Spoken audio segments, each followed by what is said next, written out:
Welcome to my spicy hot.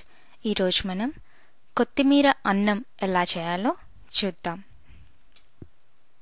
కొత్తిమీర అన్నం తయారు చేయడానికి మనకు కావాల్సినవి: 1 కప్పు ఉడికించుకున్న అన్నము, 1 కొత్తిమీర కట్ట, 3 స్పూన్ల తురిమిన కొబ్బరి, 3 పచ్చిమిర్చి, అలాగే తురుముకున్న క్యారెట్ కొద్దిగా, అలాగే 1 గుప్పెడు పచ్చి బఠానీ. తాలింపు కోసం మనకు కావాల్సినవి: 1 స్పూన్ జీలకర్ర, 1 స్పూను పచ్చిశనగపప్పు, అలాగే 1 స్పూను మినప్పప్పు. ముందుగా మనం రైస్ని నార్మల్గా కుక్ చేసుకుని పెట్టుకోవాలి. ఏ రైస్ ఐటెంకైనా కూడా బాస్మతి రైస్ అయితే తినటానికి చూడటానికి కూడా బాగుంటుంది.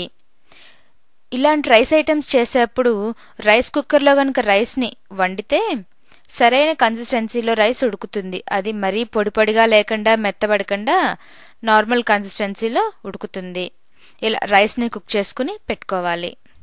మన దగ్గర రైస్ రెడీగా ఉన్నప్పుడు ఈ కొత్తిమీర కట్టని శుభ్రంగా కడిగి ఇలా ముక్కలుగా కట్ చేసుకుని దాన్ని మిక్సీలో వేసి మెత్తగా గ్రైండ్ చేయాలి. ఈ కొత్తిమీరతో పాటే పచ్చిమిర్చి, తురిమిన కొబ్బరి ఉంది కదా, అవన్నీ వేసి కాస్త నీరు పోసి చక్కగా పేస్ట్ లాగా మెత్తగా గ్రైండ్ చేసుకుని ఇప్పుడు ఒక ఫ్రైయింగ్ ప్యాన్ తీసుకుని దాంట్లో ఒక 2 టేబుల్ స్పూన్స్ నెయ్యి ఉంటే నెయ్యి, లేదంటే నూనె, లేదంటే సగం నెయ్యి సగం నూనె వేసి వేడి చేయాలి. ఆయిల్ వేడెక్కాక స్టవ్ని సిమ్ టు మీడియంలో పెట్టుకుని పచ్చెనగపప్పు, మినపప్పు, జీలకర్ర వేసుకుని ఈ పచ్చెనగపప్పు కొంచెం దోరగా ఎరుపు రంగు వచ్చే వరకు వేయించుకోవాలి. ఇప్పుడు దాంట్లో తురిమిన క్యారెట్ అలాగే పచ్చిబఠానీ వేసి ఒక 10 సెకండ్ల పాటు వేయించుకుని మనం మెత్తగా రుబ్బుకున్న కొత్తిమీర పేస్ట్ ఉంది కదా, దాన్ని వేసుకుని ఆ పేస్ట్లో తగినంత ఉప్పు వేసుకుని పచ్చివాసన పోయే వరకు వేయించుకోవాలి.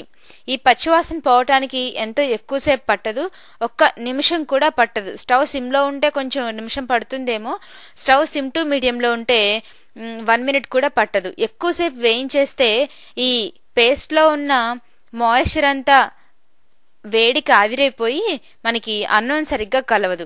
మీకు పచ్చివాసన పోయింది అని అనిపిస్తే చాలు. ఇప్పుడు మనం కుక్ చేసి పెట్టుకున్న రైస్ని ఈ పేస్ట్లో వేసి చక్కగా కలుపుకోవాలి.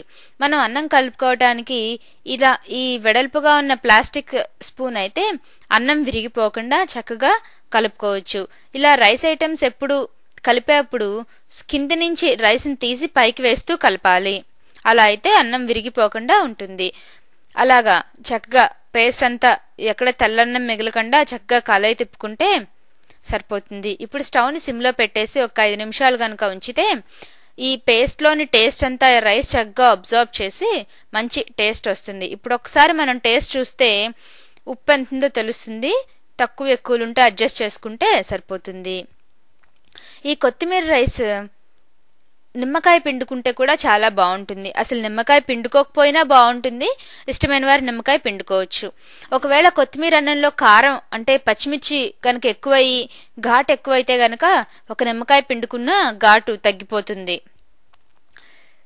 ఈ కొత్తిమీర రైస్కి మనం మిగిలిపోయిన అన్నం వేస్ట్ చేయకుండా ఇలా కొత్తిమీర రైస్ చేసుకోవచ్చు. ఇది జస్ట్ వితిన్ 10 మినిట్స్లో అయిపోయే రైస్ అనమాట. రైస్ ఉడికుండాలి కానీ ఈ ప్రిపరేషన్ చేయడానికి మనకు 10 మినిట్స్ కూడా పట్టదు, రైస్ కుక్ చేసుకుని కనుక ఉంటే. ఇది టిఫిన్ బాక్స్లో కూడా ఈ రైస్ చాలా బాగుంటుంది. మరి ఈ ఈజీ, టేస్టీ అండ్ క్విక్ కొత్తిమీర రైస్ ఎలా చేసుకోవాలో మనం చూసాం కదా.